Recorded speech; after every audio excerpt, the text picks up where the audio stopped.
tenemos digamos que nuestra primera presentación en torno a los semiconductores de potencia.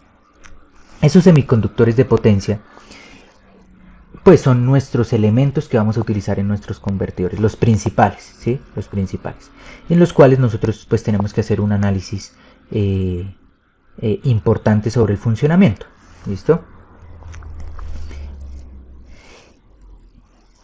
Esos semiconductores de potencia, ¿qué son? Pues son componentes de estado sólido, ¿sí? Y es la base. Perdón, sonó algo, no sé si fue algún comentario. No.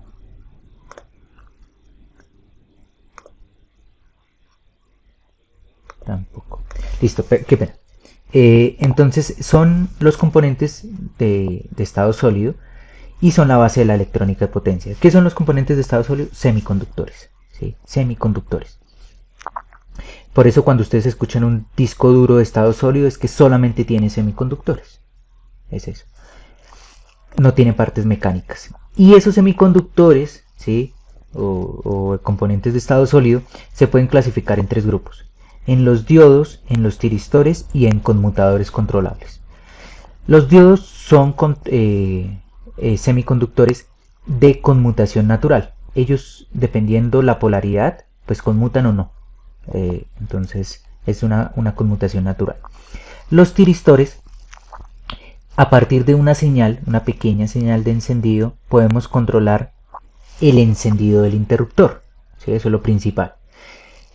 El apagado sí es de forma natural, entonces depende la polaridad en sus otros dos terminales, pues se apagará el semiconductor. Entonces, el encendido controlable, el apagado natural como los diodos.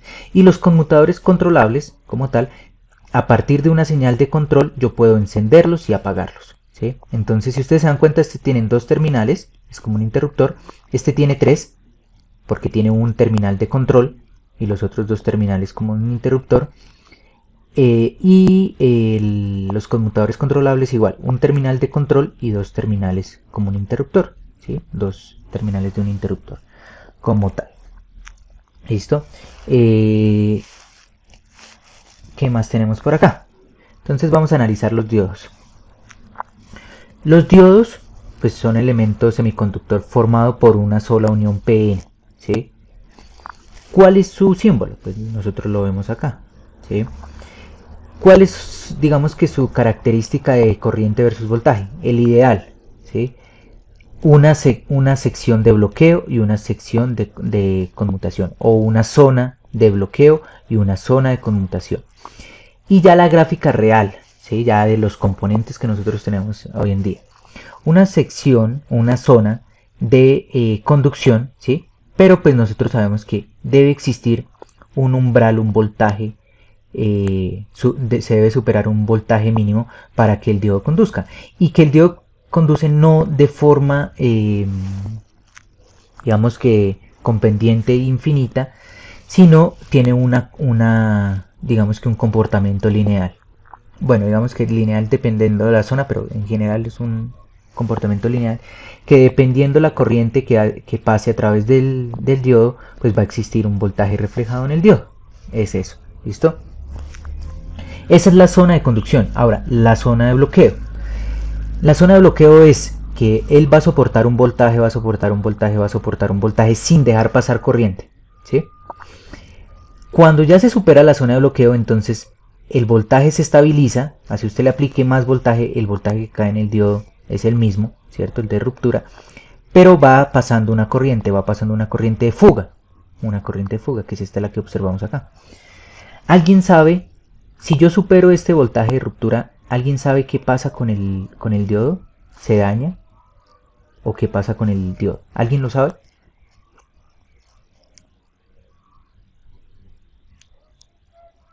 Y no se supone que el diodo queda en cortocircuito y automáticamente se quema, ¿no? Entonces, ¿qué pasa cuando se supera el voltaje de ruptura? O el voltaje, el voltaje máximo en inversa. No pasa que el diodo se rompa, ¿sí? Que el diodo se dañe. Lo que pasa es que el diodo, si usted le aplica más voltaje, él se va a quedar, el voltaje del diodo se va a quedar en ese valor, en el de ruptura, y va a comenzar a pasar corriente a través del diodo, ¿sí? Entonces, si yo lo necesito que bloquee, pues ya no está bloqueando, está pasando una corriente. Pero hasta el momento no se daña. ¿Cómo se daña un semiconductor? Un semiconductor se daña por exceso de temperatura en sus terminales, o sea, por exceso de disipación de potencia, ¿sí? Entonces, si yo superé ese voltaje y va pasando, ¿cierto?, una corriente, pues él va disipando una potencia. Y va aumentando esa corriente, va disipando una potencia. Y va aumentando esa corriente y va disipando una potencia.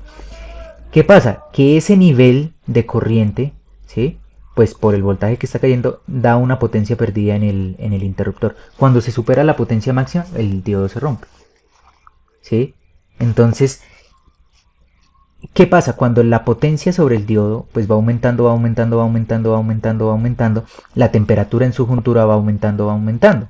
Y si aumenta, cuando ya supera ese nivel de temperatura máximo, pues se rompe. Y ahora sí se dañó. Pero no es que porque yo lo superé, ya se dañó. No. Es hasta que llegue a la temperatura máxima que soporta el dispositivo. ¿Listo? Eso es importante que ustedes lo tengan claro para toda su vida, porque ya prácticamente van a ser ingenieros electrónicos. Entonces, esos semiconductores no se dañan por superar los valores de voltaje o de corriente, sino se dañan es por la disipación térmica, ¿sí? Eso es lo principal. ¿Listo? Ahora, como los diodos no son ideales, entonces va a tener un tiempo de recuperación en inversa, ¿sí? ¿Qué quiere decir? Que es el paso de conducción a bloqueo. O sea, nosotros tenemos acá la conducción porque hay una corriente en el diodo, y le digo apáguese, ¿sí? Y le digo apáguese. Entonces, ¿qué va a hacer? Él se va a demorar un poquito, hay un sobrepico, puede bajar la corriente hasta negativa y volverse a hacer cero, eso depende de las características del circuito. Que acá hay un QR, que es una carga. Pero ¿qué es lo importante hasta el momento? Que ustedes sepan que yo le digo que se apague y el diodo no se apaga inmediatamente, ¿sí? Entonces en él va a transcurrir un tiempo para que se apague. Ese es el tiempo de recuperación en inversa. ¿Listo? Y dependiendo de la característica de los diodos, pues pueden ser de 0.5 a 2 microsegundos, 10 microsegundos, dependiendo de la característica del diodo. ¿Listo? Eso es lo principal. Y como existe tiempo de recuperación en inversa, también existe el tiempo de recuperación en directa, ¿sí? Entonces, ese tiempo de recuperación en directa, pues cuánto se demora de estar apagado a estar encendido, ¿sí? De estar en corte a pasar a saturación.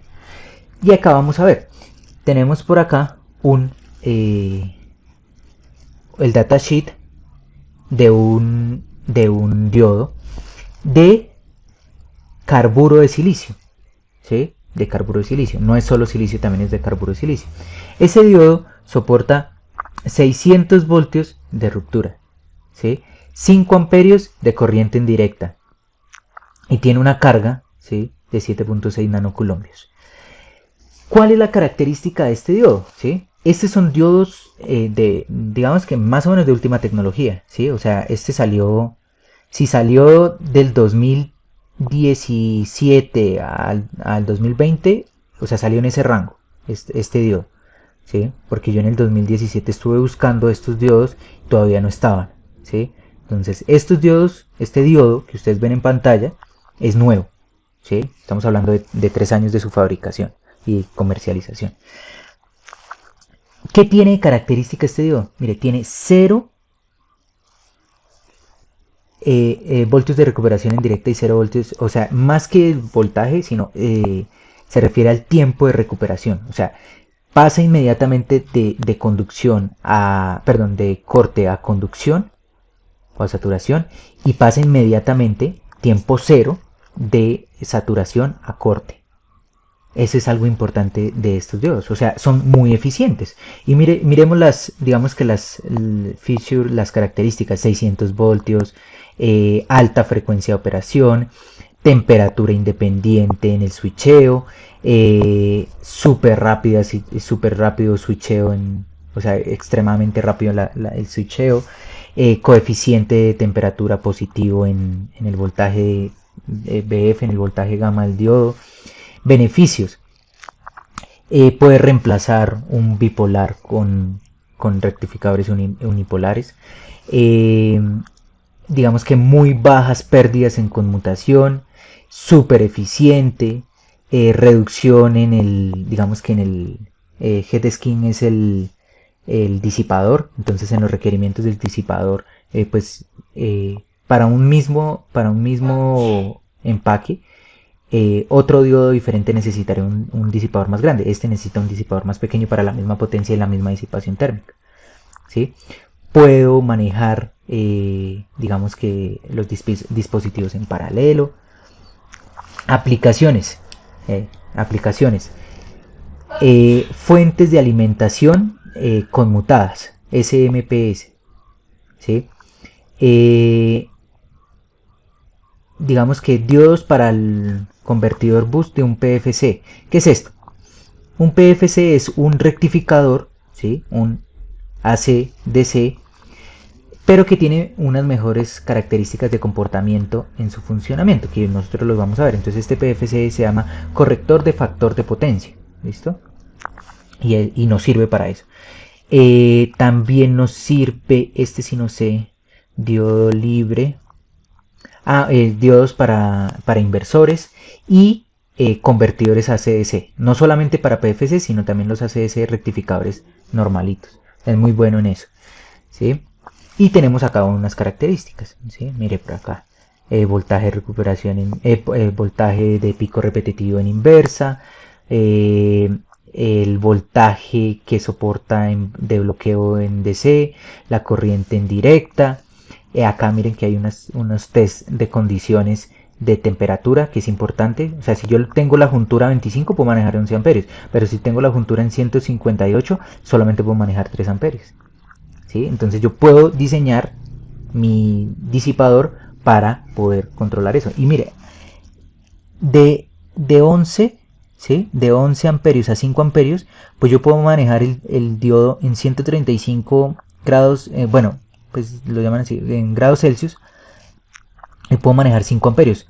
Pero para manejar 11 necesitaría 25 grados en la juntura. O sea que me saldría mejor colocar dos diodos en paralelo, manejarían 10 amperios y los puedo manejar en 135 grados y el disipador no me sale tan grande, ¿sí? Importante. La potencia de disipación, el diodo puede disipar hasta 47 vatios, ¿sí? Es muchísimo, puede disipar muchísimo, por eso es, digamos que tan bueno. Algo muy importante, el voltaje gamma. Por lo general nos dicen, no, el voltaje gamma, el voltaje que cae en un diodo es de 0,6, 0,7. No, en los dispositivos de potencia puede caer entre 1,5 y 2,5, dependiendo de las características de conducción, porque estamos manejando mucha corriente y está bloqueando un alto... Bueno, estamos manejando alta corriente, estamos manejando alta corriente, entonces la caída en el diodo puede ser más alta, ¿listo? Y pues algo muy importante, que es la resistencia térmica de la juntura, de la juntura case, de junction to case, es de 3 grados Celsius vatio, ¿listo? Ese es, digamos que un diodo, ¿sí? Un diodo de potencia reciente con características buenas. Ahora, ¿alguien quiere adivinar cuánto vale? ¿Cuánto creen que creen que puede valer un diodo así? Unos 80.000 por ahí. Listo, entonces vamos a ver. Este diodo lo vamos a utilizar, ¿sí? en un proyecto de un inversor, ¿sí? Ese diodo de ahí.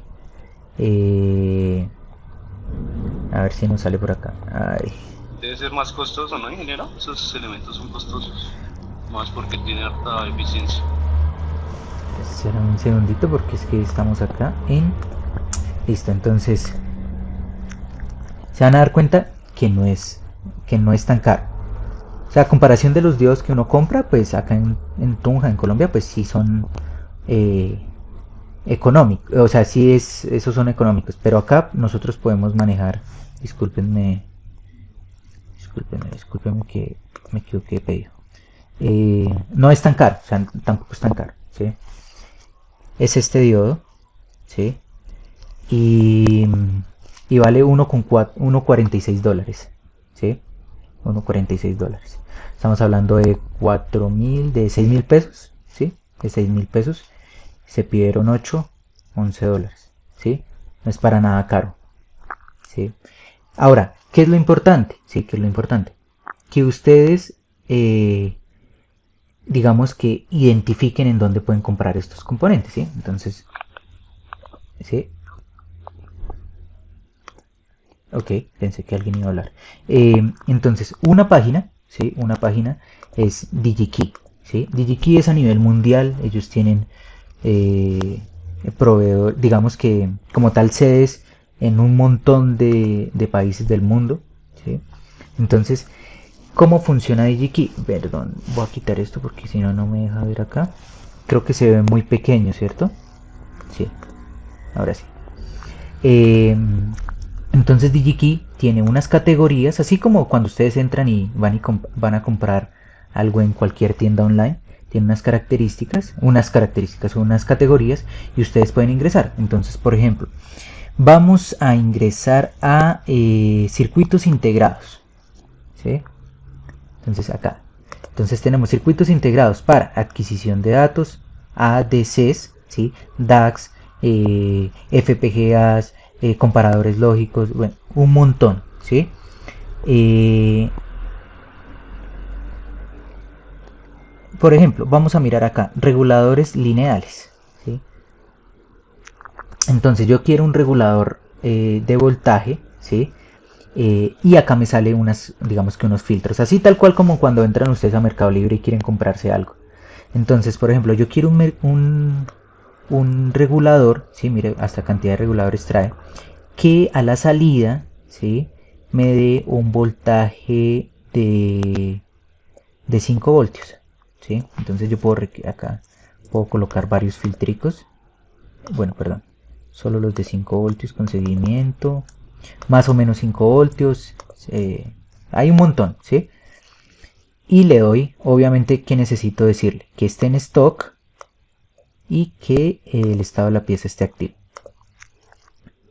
¿sí? Y ahí me van a salir 1400 de montaje superficial, de true hole es agujero pasante, con el empaque del fabricante X, ¿sí? O sea, DigiKey tiene muchos fabricantes, ¿sí? Eso es importante que ustedes sepan. Entonces ahí ustedes van a poder comprar y hacer su mercado electrónico, por decirlo así. ¿Qué deben tener en cuenta? Ustedes hacen su pedido, ¿sí? Como estamos acá.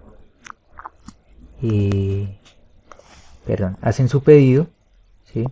Y lo único es cómo traerlo, ¿sí? Eso es algo un poco complicado en esos casos.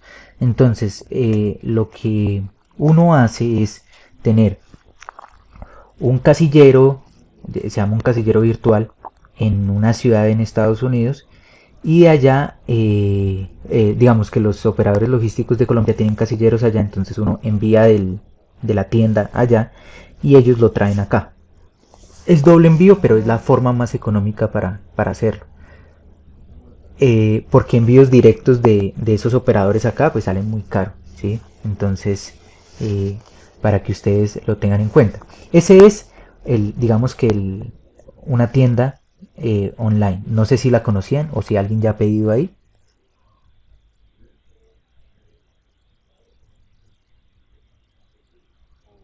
¿No? Ok, entonces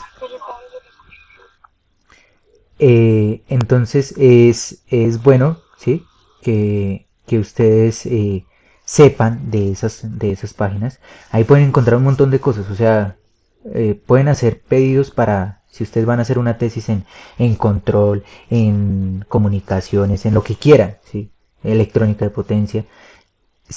lo que yo hago con mis pasantes es, listo, hacen todo su análisis, todo su proceso investigativo, se propone un circuito, se buscan los componentes, se hace el diseño y lo que hacemos es comprar en esas tiendas, ¿sí? Por ejemplo, DigiKey, Mouser, que tienen la misma forma, y otra página, que es una página china, que se llama LCSC Electronics, y ellos manejan, digamos que la estructura la misma, ¿sí? Categorías, y ustedes van agregando sus productos, ¿sí?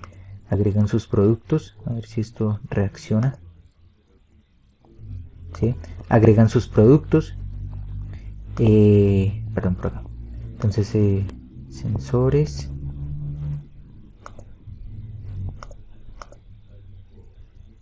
¿sí? Y lo mismo, tienen sus filtros, agregan. Entonces, cuando ustedes agregan, pues acá les dice, mire, si usted compra 50, le salen esto, si compra 500, le salen esto, ¿sí? Entonces es súper económico, ¿sí? Entonces, por ejemplo, este condensador que es de 0.1 microfaradios, 50 voltios, si usted compra 50, los 50 le salen en 0.4 dólares. Si usted compra 500, los 500 le salen en 2.48 dólares, ¿sí? O sea, 10.000 pesos 500, ¿sí?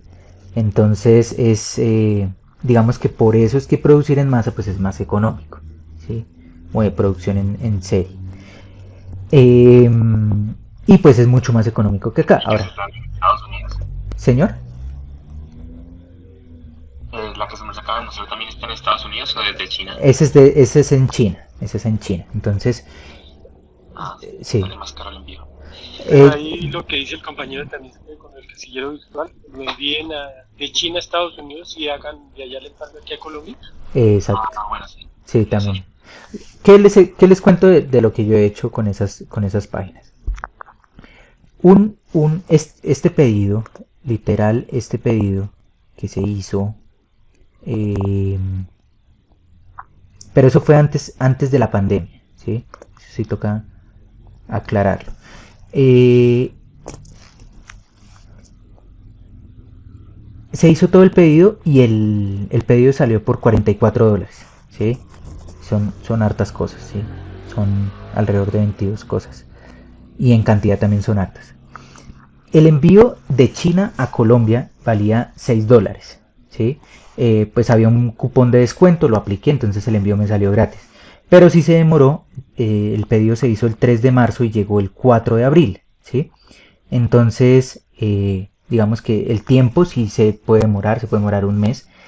Si se necesita urgente, pues lo que uno hace es, en lugar del pedido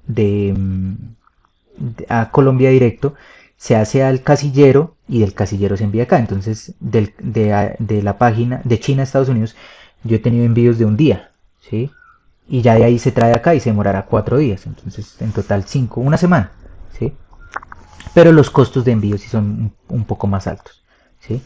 Entonces, eso es importante para que ustedes sepan que pueden comprar, que su imaginación y su desarrollo no está ligado, no está, digamos que, cortado por los componentes que ustedes puedan encontrar en Ferretrónica, sino que ustedes pueden hacer cosas a nivel mundial, ¿sí? Obviamente pues toca tener el conocimiento, porque pues no solo por tener los componentes quiere decir que van a poder hacer algo, pero sí que ustedes sepan que no están limitados a hacer algo de lo que hay en Colombia, sino pueden importar componentes, traer cosas. También, para que ustedes sepan, el tema de PCBs. Ya hemos hecho un montón de PCBs. En esta página es muy buena. Hay más, también buenas, pero a mí me ha gustado esta. JLC PCB, ¿sí? Entonces,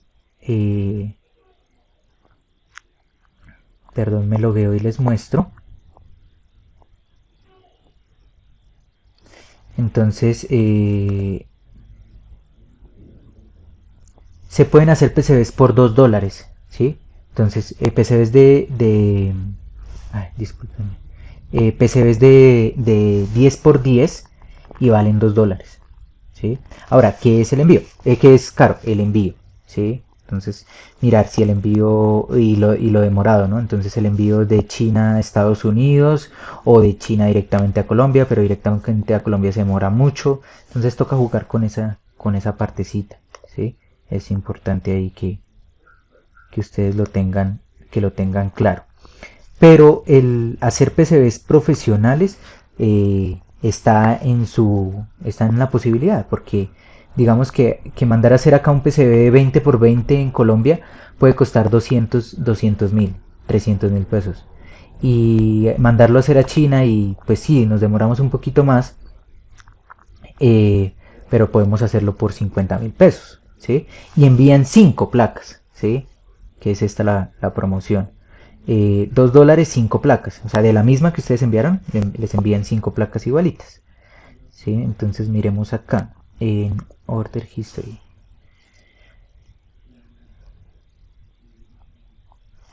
Entonces, por ejemplo, tenemos este PCB, ¿sí? A ver si, sí. Entonces tenemos este PCB. Este PCB se mandó a hacer allá. Entonces yo puedo mirar cómo queda. Top es la capa superior, bottom es la capa inferior, ¿sí? Y yo puedo mirar pues cómo va a quedar, ¿sí? O sea, uno importa unos archivos que se llaman archivos Gerber del que ustedes utilicen, y yo puedo entonces en vivo hacer la cotización, ¿sí? Perdón un momentico. Entonces yo voy a adjuntar los archivos Gerber. Entonces vengo acá, creo que tengo por acá trabajo de investigación, se ve, sí. Entonces, por ejemplo, tengo acá, importo mi archivo Gerber, ¿sí? Que es un archivo que genera cualquier Proteus, Altium, y ahí me sale. Este es su PCB. Lo quiere, es de 2 capas, de cuántas son las dimensiones, qué cantidad, si lo quiere azul, si lo quiere blanco, si lo quiere negro, si lo quiere amarillo, si lo quiere rojo, el tema de las onzas del cobre, ¿sí? Todo eso, y acá le va a salir su diseño. Y el PCB se lo hacen en 3 días, ¿sí? Es muy rápido. ¿Listo? Entonces quería que lo supieran para que en serio no tengan ningún tema de limitación a la hora que ustedes quieran diseñar electrónica, ¿sí? ¿Qué es importante? Mire, por ejemplo, en el tema del condensador que les mostré, el de $0.450, tiene su hoja de especificaciones. Entonces yo puedo mirar, listo, este condensador tiene 1000 horas de uso, ¿sí? Con unas ciertas características de corriente de Ripple. Entonces, si yo lo voy a utilizar en otras características, puedo calcular su vida útil. Entonces ese condensador me va a durar 500 horas. Entonces ya sé que debo cambiarlo al tanto tiempo de uso, ¿sí? Eso es importante que ustedes conozcan de la electrónica, ¿no? El diseño electrónico no es solamente montar y que funcione, sino confiabilidad, vida útil, temperaturas de uso, y digamos que diseño de los PCBs que ustedes van a utilizar. Eso también es muy importante. ¿Listo? Y ya cuando ustedes dicen, listo, ya lo envié a mi casillero, entonces, por ejemplo, yo tengo casillero con coordinadora, ¿sí? Entonces acá me llegan mis paqueticos y yo puedo solicitar el envío, ¿sí? Desde que ustedes no se pasen de $200 y no sea tampoco tan pesado, el envío de Estados Unidos acá cuesta 60.000 pesos, 70.000 pesos, ¿sí? Eso es lo que nosotros hemos pagado de repuestos electrónicos, ¿sí? Lo que son componentes y PCBs. Ese era un tema general, ¿sí? Que quería que ustedes supieran a la hora de hacer sus proyectos, lo que ustedes quieran. Si son organizados, pueden hacerlo digamos que de una forma interesante y digamos que un poquito profesional. Bueno, continuamos con nuestros con nuestra presentación.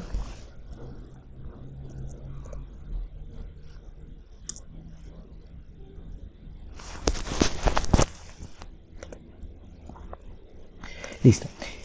En los tipos de diodos pues tenemos varios dependiendo de su aplicación. Tenemos los diodos Shockley, tenemos los diodos de recuperación rápida y los diodos de frecuencia de línea.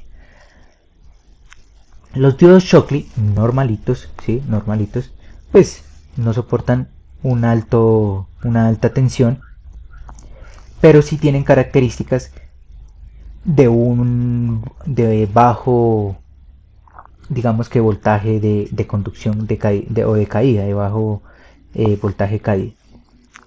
Ya con los desarrollos pues se han logrado que estos diodos Shockley pues soporten mayores tensiones de bloqueo, pero pues la caída de tensión aumenta como vimos en el anterior diodo en la hoja de especificaciones. También tenemos los diodos de recuperación rápida, ¿sí? Que son diodos de frecuencia elevada y digamos que pueden soportar altos niveles de potencia, ¿sí? Poseen poco tiempo de recuperación inversa, pocos microsegundos, ¿sí? Entonces digamos que estos dos son ideales para los convertidores conmutados como tal, los que son de alta frecuencia de conmutación. Y los diodos de frecuencia de línea, que son los utilizados para rectificadores tradicionales, que tienen de característica que pueden soportar mucha potencia, pueden conducir miles de amperios, se pueden conectar en serie, en paralelo para satisfacer cualquier tipo de rango, ¿sí? Pero son lentos, entonces ese tiempo de recuperación inversa ya es elevado, hay algunos hasta en los milisegundos. Listo, ahora tenemos los tiristores, nuestra segunda clase. Estos tiristores, como nosotros vimos, este es el símbolo, se comporta muy similar a un diodo, ¿sí? Solamente que para que él conduzca debe existir una señal en la puerta. Y para que se apague, pues simplemente con quedar en inversa, que el cátodo sea más positivo que el ánodo, dejará de conducir, ¿sí? Existen muchos tipos de tiristores, ¿sí? Muchísimos. El más usado es el rectificador controlado de silicio o SCR, ¿sí? Que es, digamos que cuando uno habla de un SCR, pues está hablando de tiristores. Pero pues existen muchas clases y nosotros vamos a tener toda una unidad completa, ¿sí? Para hablar de los tiristores.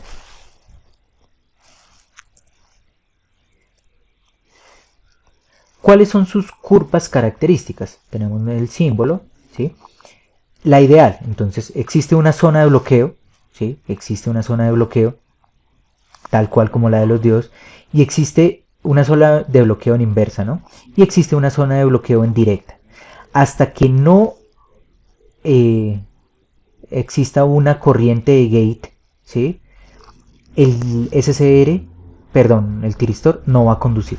Entonces, hasta que el tiristor tenga esa corriente, va a pasar acá a esta zona de conducción. Solamente existe el paso de bloqueo a conducción a través de la corriente de gate. Solamente existe este paso así. Y esta ya es la zona de conducción, ¿sí? O saturación o estado activo. ¿Listo? Esas son las características generales. Ahora, que nosotros tenemos componentes reales, ya no ideales, sino reales, pues lo mismo que un diodo, ¿no? Hasta que cuando conduce, ¿sí? Él está en bloqueo acá en directa y existe la corriente de gate y él conduce, pero no conduce de forma, digamos que instantánea. Va a tener una pendiente y una zona de conducción referida a una corriente de conducción y un voltaje que cae en los terminales del tiristor. También existe la zona de bloqueo en inversa y las mismas características del diodo, ¿sí? Si se supera ese voltaje de ruptura, pues él digamos que va a intentar regular, ¿sí? Va a intentar regular, o sea, sostener ese voltaje en esos terminales y va a digamos que a dejar fluir una corriente entre el terminal de ánodo y cátodo, ¿sí? Si ustedes recuerdan, hay un, un diodo que funciona en la zona inversa. ¿Alguien lo conoce? ¿sí? Su funcionamiento es El diodo Zener. exacto, el diodo Zener. El diodo Zener uno lo diseña para que se quede en ese voltaje de ruptura, y ese voltaje que cae en sus terminales sea el de ruptura, y que pues deje pasar la corriente, que esa corriente de Zener pues se disipe a través de una resistencia. Ese es como el funcionamiento de un diodo que funciona en su zona inversa, que es el Zener, como un rectificador. Ahora, que pudiéramos utilizar un tiristor como rectificador, sí se puede. Que pudiéramos utilizar un diodo tradicional como rectificador, se puede, pero es inestable en esta zona. El Zener está diseñado para que se quede acá, para que esta curvita acá sea más recta, ¿sí? Y no se mueva tanto, ¿sí? Ya si utilizamos un diodo tradicional como rectificador, pues se va a mover, ya no vamos a tener un rectificador tan bueno. Listo. ¿Qué características de los tiristores tenemos? Si no hay una señal aplicada en gate, permanecerá en bloqueo independiente el signo o el nivel de tensión que nosotros tengamos en ánodo cátodo, ¿sí? Si no hay señal en gate, el tiristor no se enciende, ¿sí? Si ustedes se dan cuenta, digamos que SCR es hablar indirectamente de los tiristores. Entonces, si yo digo SCR, también estoy hablando de los tiristores, ¿sí? Es que es por lo general como el término común, ¿sí? Este es como el nombre de toda la familia. Otra característica: en su estado de apagado se puede bloquear una tensión directa y no conducir corriente, característica de los diodos. El tiristor debe ser disparado a on, aplicando un pulso de corriente positiva en el terminal de puerta o de gate durante un pequeño tiempo, ¿sí? Posibilitando que pase pues del estado de bloqueo directo. Entonces, ¿qué es eso? Que yo con una señal pequeña, ¿sí? Con una señal pequeña, una corriente pequeña en gate, ya activo el SCR. O sea, no necesito un pulso todo el tiempo, ¿sí? Todo el tiempo. Como nos pasaba con los BJTs. O sea, para que él entrara en saturación yo necesitaba ese pulso. Si lo cambiaba, entonces ya el BJT pues se apagaba, ¿sí? Pasaba a corte. El tiristor, solo con un pulsito ya se enciende. Entonces puedo colocar el pulso, quitarlo y él seguirá encendido. ¿Hasta cuándo? Hasta cuando esté en inversa. ¿Listo? La corriente principal circula de ánodo a cátodo, ¿sí? O sea, va la corriente, la que yo deseo, ¿sí? Que conduzca como interruptor, va de ánodo a cátodo. Eso es lo principal. La caída de tensión en directa en el estado ON, o sea, cuando está encendido, como tenemos un interruptor real, pues será en el orden de 1 a 3 voltios, la caída entre los terminales ánodo y cátodo.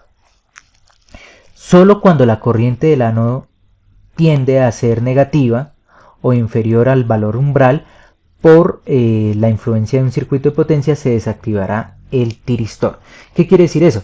Que hasta que el cátodo sea mayor al ánodo, o que se cumplan otras características de corriente sobre el tiristor, este se desactivará. Entonces la única forma es que esté en inversa para que se desactive.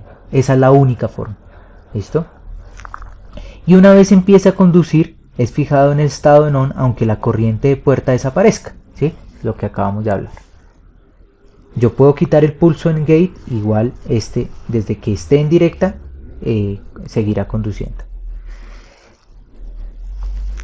En régimen estático, dependiendo de la tensión aplicada entre ánodo y cátodo, hay 3 regiones de funcionamiento. Cuando el voltaje ánodo-cátodo es menor a 0, ya bloqueo inverso. Cuando el ánodo-cátodo es mayor a 0, pero no hay un disparo, está en zona de bloqueo directo. Y cuando el ánodo-cátodo es mayor a 0, con disparo, entonces entrará en una zona de conducción, ¿sí? ¿Qué es importante? Que existen 2 corrientes en esa, digamos que en esa zona de conducción, o de paso de zona de bloqueo a zona de conducción. Una es la corriente de Holt, corriente mínima requerida para mantener activo o activado el SCR una vez se retire la señal de gate. ¿Cuál es esa corriente mínima que debe atravesar ánodo-cátodo para que el SCR o el tiristor siga encendido, así yo quite la señal de gate? Y la corriente de latch, que es la corriente mínima requerida para que el SCR conduzca, ¿sí? Entonces, ¿cuál es esa corriente de acá? Acá, para que el SCR conduzca.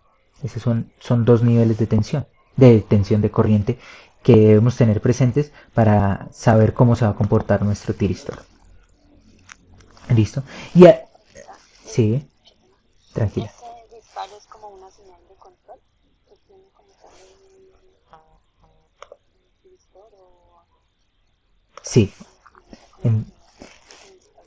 Acá ves mi pantalla, ¿cierto? ¿Sí?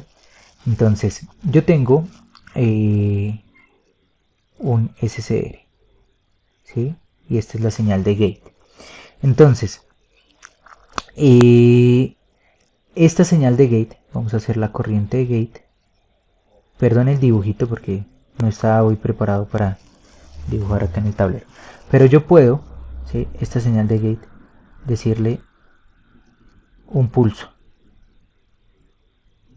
¿Sí?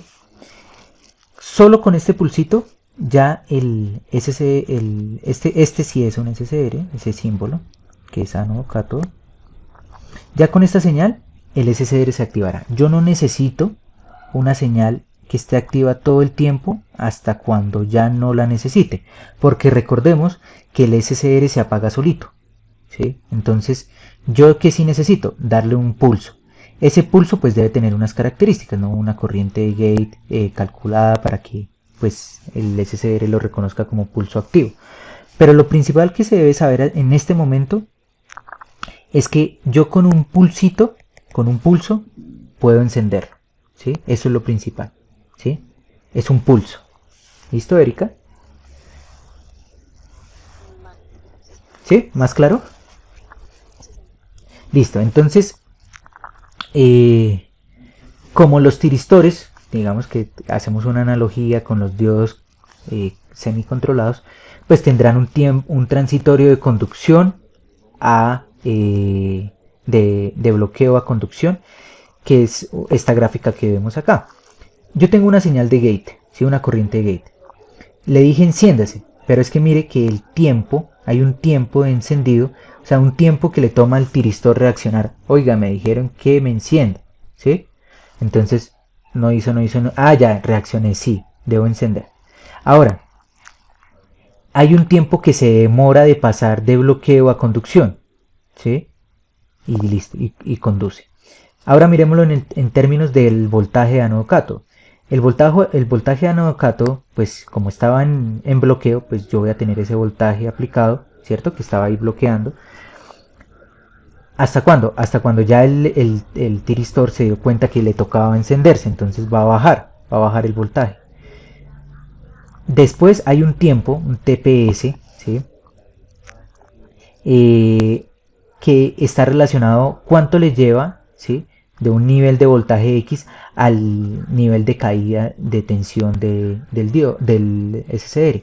Ese TPS es ese nivel del voltaje del ánodo cátodo a el voltaje, digamos que ya de caída normal en el tiristor.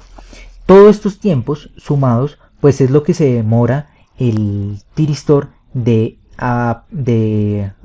estado apagado al estado encendido, ¿sí? O sea, todo eso se demoró en encenderse, ¿sí? Por eso es que estos tiristores son muy lentos, ¿sí? Son muy lentos. Entonces digamos que en aplicaciones de conmutación alta pues no se pueden utilizar. ¿Listo? Y así como existe un tiempo de conducción, pues también existe un transitorio a corte, ¿sí? De una conducción a apagarse. Entonces ese es, digamos que existen un tiempo digamos que un tiempo de respuesta, un tiempo de caída, un tiempo de llegar a nivel del voltaje deseado de bloqueo. Entonces, digamos que pueden tardarse de 5 microsegundos a 50 microsegundos, ¿sí?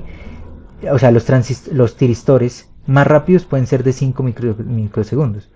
Y los tiristores más lentos pueden llegar hasta 50 microsegundos.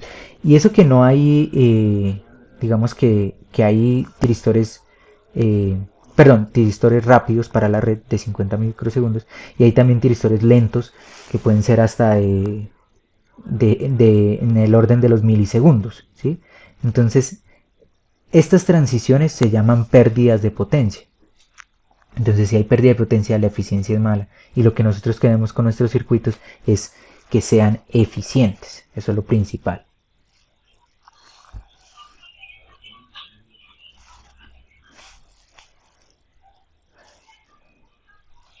¿Alguna pregunta? Jefe, me queda una duda. Sí, De señor. pronto para la corriente de gate, para la activación, ¿también hay un tiempo mínimo que tiene que estar esa corriente o simplemente con que se cumpla el valor de la corriente en la máquina?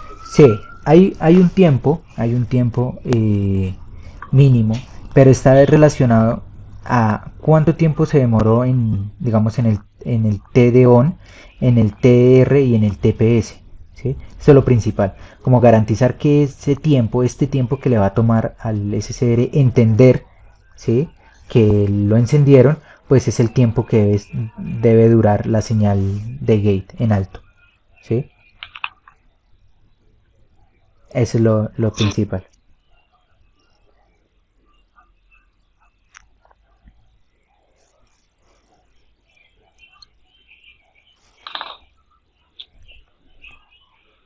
¿Sí, Camilo? Sí, sí, señor. Listo. Angie, ¿tienes alguna pregunta? Ingeniero, ¿verdad? Sí, señor. Es que no, bueno, como pasó en la celda de diapositiva rápido, no me quedó claro lo del concepto de la corriente all o high all y high latch. ¿Eso es Ah, corriente ok. o...? Sí, es corriente. Acá. Sí, sí, sí. Listo. La corriente de Holt es la corriente mínima requerida para mantener activo el SSR una vez se retire la señal de gate, ¿sí? Entonces, digamos, esa corriente de gate es la corriente que va entre ánodo y cátodo, ¿sí? Entonces, yo tengo ánodo y cátodo. Esa corriente IH, ¿sí?, es cuál debe ser ese valor de corriente mínima, así yo retire el pulso, ¿sí?, para que éste siga encendido, ¿sí? Ese es el principal, ¿sí? Y la corriente de latch es cuál es esa corriente que necesito entre ánodo y cátodo para que esté en encendido, pero teniendo siempre el pulso activo, ¿sí? Entonces son corrientes mínimas, ¿sí? Son corrientes mínimas. ¿Qué es? Pues si uno va a utilizar, estas corrientes están o sea, menores al amperio, ¿sí? Entonces uno normalmente utiliza los tiristores corrientes pues muchísimo más altas. Lo que uno debe garantizar es muy importante, ¿sí?, esa corriente de latch y esa corriente de Holt. Eso es como para mantener las corrientes mínimas para que funcione, pero ya no, ya Sí. dependiendo de los diseños, las corrientes son más altas, ¿cierto? Sí, correcto, es eso. Ah, muy bien hecho. Y sí, ese es. Y algo importante que ustedes deben tener es el nivel de corriente mínimo en la puerta para poder activarlo, ¿sí? No lo hablan acá, pero es importante tenerlo en cuenta porque si ustedes no le aplican la corriente mínima necesaria en gate, tampoco se activa, ¿sí? Eso es importante. Listo. Y pues acá los tiristores, ¿sí? Digamos que esos tiempos digamos que le lleve de encenderse en la transición de encenderse a apagarse, de nivelar el voltaje de ánodo cátodo, pues se pueden ver afectados por la temperatura, por las tensiones en inversas, por el aumento de la intensidad de corriente. Entonces, digamos que esos tiempos no son tan predecibles como tal, ¿sí? ¿Por qué? Porque si yo tengo un nivel de tensión entre los terminales, pues el tiempo que se demore es otro. Si yo tengo una temperatura en juntura diferente, pues el tiempo de recuperación será otro, ¿sí? Entonces, la temperatura afecta mucho, ¿sí? Afecta mucho a los SSRs, ¿sí? En términos tanto de conducción como de estados. Entonces es importante tener cuidado con eso. Por eso, digamos, yo puedo tener un tiristor que en 1 amperio pues sea rápido, pero en 1000 amperios es lento. Yo lo necesito a 1000 amperios, pues no me sirvió, ¿sí? Es complicado en los tiristores porque ese factor de temperatura los afecta mucho. ¿Listo? Y ya tenemos por acá nuestros conmutadores controlables, ¿sí? Estos conmutadores controlables, ¿sí? Que en esta categoría pues podemos incluir los BJTs, los MOSFET, GTOs y GBTs. ¿Y qué son? Son transistores, ¿sí? Son transistores. Y los más utilizados en la industria son los MOSFET y los IGBTs. Esos son, ¿sí? BJTs ya eso no se utiliza hace muchos años, ¿sí? Por ahí para circuiticos básicos, o sea, en potencia no, ¿sí? Por ahí en electrónica análoga, en electrónica digital, para sus acoples de pronto, pero en potencia se utilizan MOSFET, IGBTs y los tiristores y los diodos de potencia, ¿listo?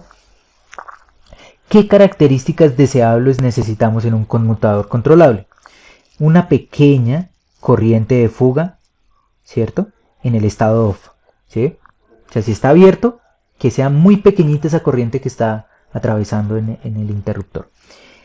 Una pequeña tensión en el estado on para minimizar las pérdidas. O sea, cuando ya conduce, cuando ya es un corto, pues que caiga muy poca tensión ahí en los terminales. Una pequeña potencia para el control, o sea, una señal de control que prácticamente no necesite, no tenga un consumo energético. Coeficiente de temperatura positivo en la resistencia del estado de conducción. Esto asegura que al paralelizar componentes pues comparten digamos que comparten resistencias. ¿Qué es eso? Que yo pueda conectar semiconductores en paralelo y así manejar más corriente en un circuito, ¿sí? Entonces yo tengo un diodo que me soporta 5 amperios y y en el circuito se manejan 20 amperios, entonces puedo colocar 4 y ya voy a manejar 5 por cada uno, pero manejo los 20 en total del circuito. Gran capacidad de conducir corrientes elevadas si no se necesitaran para paralelizar componentes. Entonces, si yo solamente dispongo de un componente, pues que ese componente soporte la máxima potencia. Gran capacidad de bloquear tensiones en directa y en inversa, ¿sí? Cortos tiempos del paso a on y del paso o sea, de encenderse y de apagarse. Esto estabilizará su utilización en frecuencias, más bien, esto posibilitará su utilización en frecuencias elevadas. Grandes niveles de derivadas de corriente y de voltaje, ¿sí? ¿Para qué? Para poder hacer cambios muy rápidos en sus terminales, y esto pues no hará que no se necesiten, digamos que, circuitos de protección adicionales. Capacidad para resistir tensión y corriente simultáneas durante las transiciones de los estados, ¿sí? ¿Qué es esto? Nosotros tenemos la corriente,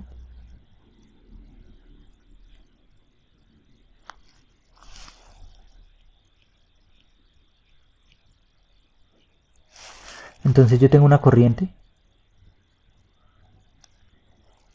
esto es corriente y acá vamos a tener voltaje, y el voltaje, ¿sí? Esas fueron las transiciones. Entonces, si nosotros vemos,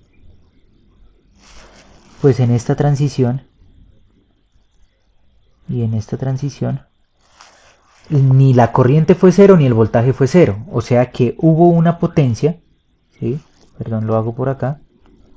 Hubo una potencia en el interruptor.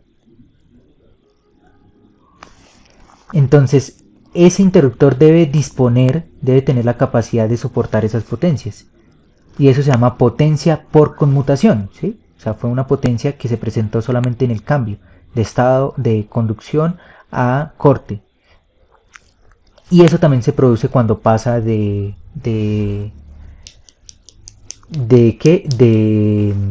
conducción a corte y de corte a conducción. Entonces, esa potencia debe estar el interruptor en la capacidad de soportarla. ¿Listo?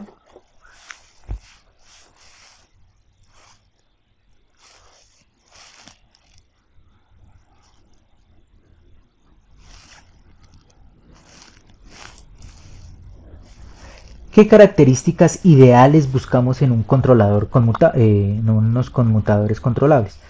Bloquear cualquier tensión en directa o en inversa. No consumo de potencia en su disparo. Conmutación, ¿sí? De corte a saturación de forma instantánea.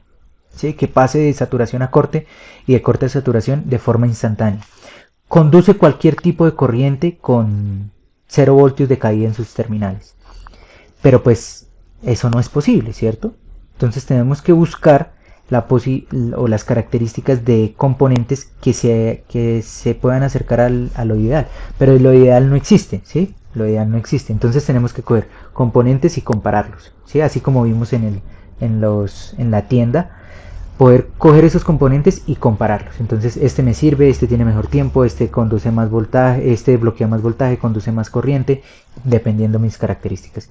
Y algo muy importante ahí, el precio, ¿sí? Para no tener circuitos pues exageradamente caros. ¿Listo? Ahora vamos a ver los tipos como tal. Tenemos el GTO, ¿sí? GTO, que es un SSR que yo puedo prender y apagar. Entonces tengo la posibilidad de encenderlo y apagarlo, ¿sí? Entonces, zona de bloqueo, zona de conducción, de bloqueo inverso y zona de bloqueo en directa, pero yo puedo pasar de on a off de las dos formas, ¿sí? Y esta es la zona de conducción. ¿Cuál es el problema de este? Es que digamos que al disponer de una baja ganancia en corriente durante su apagado, lo obliga a manejar corrientes elevadas en gate. Entonces acá yo necesito una corriente de gate alta. Entonces digamos que me tocaría otro circuito de potencia para poder dispararlo. Entonces, ¿dónde quedan mis microcontroladores y todos mis sistemas de control? Pues no los podría utilizar, o sea, es muy complicado utilizar estos GTOs. Los MCTs. Los MCTs son muy similares al GTO, pero ya no es una corriente de gate, ¿sí? Ya no es una corriente de gate, sino es un voltaje de gate. Entonces yo lo activo es por voltaje, ¿sí? Igual, ¿sí? Tiene baja caída de tensión en su estado on para corrientes relativamente grandes, y pues sufre del mismo problema, ¿no? O sea, necesita un gran nivel de tensión de gate a cátodo para poder activarlos. Entonces sigue imposibilitando su utilización. Los IGBTs, ¿sí? Entonces los IGBTs combinan las ventajas del MOSFET y del BJT, aprovechando la facilidad de disparo del MOSFET, ¿sí? Al ser controlado por tensión. O sea, yo lo disparo, lo controlo con un voltaje gate source. Y el tipo de conducción del BJT, con capacidad de conducir elevadas corrientes con poca caída de tensión, ¿sí? Entonces tiene una alta impedancia de entrada como el MOSFET y bajas pérdidas de conducción en estado activo como el BJT, pero no presenta ningún problema de ruptura. Tenemos acá, este es nuestro símbolo del IGBT, y tenemos pues nuestra zona de, digamos, la zona activa, pero recordemos que nosotros los interruptores nos interesa es manejarlos en conducción y en saturación y en corte, ¿sí? En saturación y en corte, ¿sí? Entonces acá podemos ver una gráfica ideal donde podemos pasar de estado de encendido a estado apagado, en bloqueo en directa o en inversa también, ¿sí? ¿Qué característica tiene este IGBT versus los otros dos? Es más rápido que el BJT, pero es más lento que el MOSFET. Esa es la gran, digamos que, característica del IGBT, que es más lento que el MOSFET. Entonces ya vamos a ver en qué nos influye. El MOSFET, ¿sí? Nosotros sabemos que se realiza por tensión, ¿sí?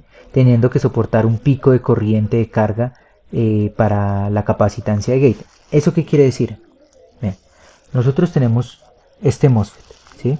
Yo lo activo con una señal así, ¿sí? Entonces acá hubo un encendido y acá hubo un apagado. Para utilizarlo en aplicaciones rápidas, que es la gracia de utilizar un MOSFET. En esos cambios de alto a bajo, como hay un condensador, ¿sí? Este condensador de acá, de gate source, entonces, ¿qué necesito? Necesito una corriente, un piquito de corriente, para encenderlo y apagarlo. ¿Por qué? ¿Cómo cargo un condensador? Pues se carga a través de corriente, ¿sí? Entonces ese condensador, para que se cargue lo más rápido posible, necesita un pico de corriente. Entonces esta corriente, ¿sí? Ese piquito de corriente puede ser elevado, ¿sí? Pero para eso hay drivers. ¿Listo? ¿Y cuál es su gran ventaja? Es que tiene alta impedancia de entrada y la velocidad de conmutación es la más rápida de todas. Entonces el MOSFET es muy rápido, ¿sí? Puede pasar de estado de conducción a bloqueo muy rápido, y de bloqueo a conducción de igual manera.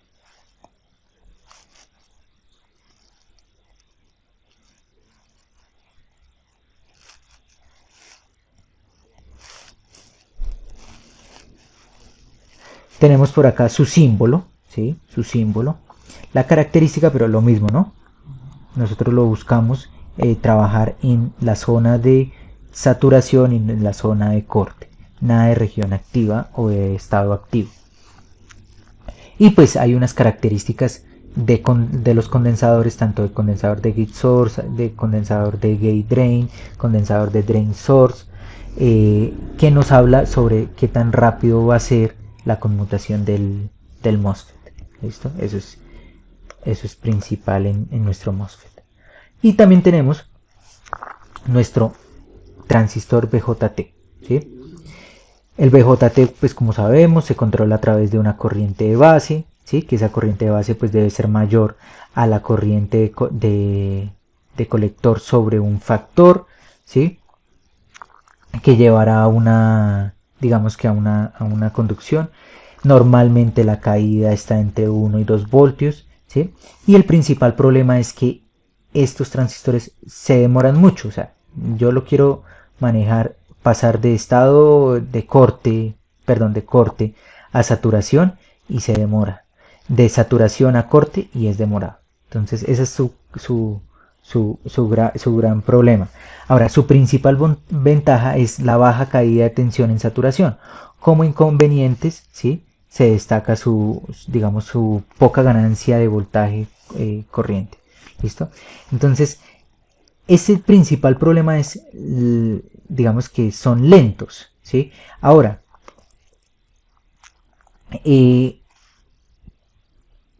¿por qué nosotros necesitamos interruptores rápidos?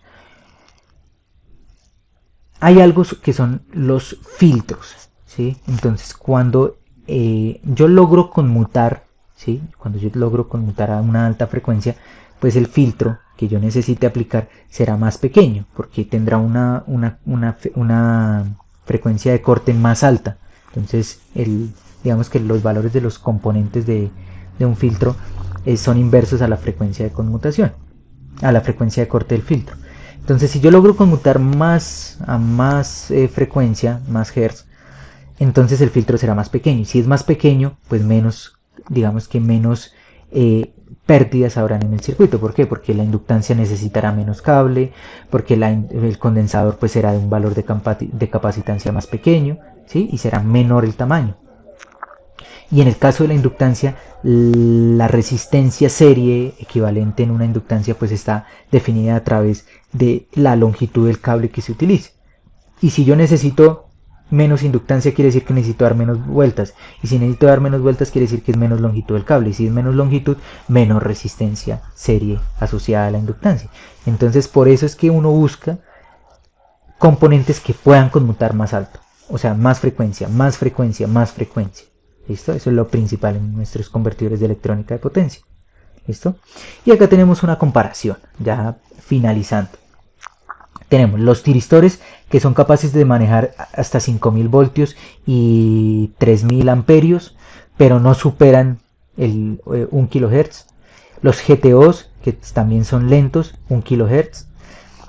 Y podemos comparar los MOSFET, que solamente pueden llegar hasta 1000 voltios, ¿sí? de soporte en bloqueo. O o sea, para bloquear el voltaje, y de conducción hasta unos 100 amperios, más o menos, no más de 100 amperios. Pero sí los puedo manejar hasta casi 1 MHz, ¿sí?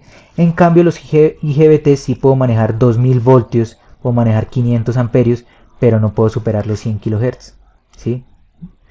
Y los BJTs, puedo manejar más corriente que los IGBTs, pero no logro superar los 10 kHz, ¿sí? Y no puedo manejar más voltaje que los IGBTs. Entonces, pues si uno quisiera hacer la comparativa, pues yo me quedo con los IGBTs, porque ya coloco dos en paralelo y ya puedo manejar la misma corriente que los BJTs, ¿sí? Y los MCTs, igual, ¿no? Pero pues no puedo soportar, digamos, no tengo grandes frecuencias de conmutación. Entonces la idea, digamos que por eso es que la industria se desarrolló, o la actualidad de la industria electrónica de potencia de los circuitos, en los MOSFET e IGBTs, ¿sí? Porque pues el IGBT reúne estas características, lo único que no puede compararse es con la frecuencia de conmutación, y los tiristores ya se quedaron relegados en los 70, en los 80. Se utiliza en la actualidad, pero cuando ya hablamos de circuitos de muy alta potencia, de muy alta potencia, por ejemplo, los tiristores, y digamos que ese campo se utilizó muchísimo en los, digamos, al iniciar los metros de las grandes ciudades, y también estos trolebuses, ¿sí? Pero se ha visto relegado porque pues son circuitos grandes, y ahora que uno que busca, como veíamos en la introducción de la electrónica de potencia, circuitos pequeños, circuitos que no pesen, circuitos de dimensiones más pequeñas. Eso es en general lo que uno busca, o va el desarrollo de la electrónica de potencia. ¿Listo? Es eso. No sé si hay alguna duda, si hay alguna inquietud, si hay preguntas.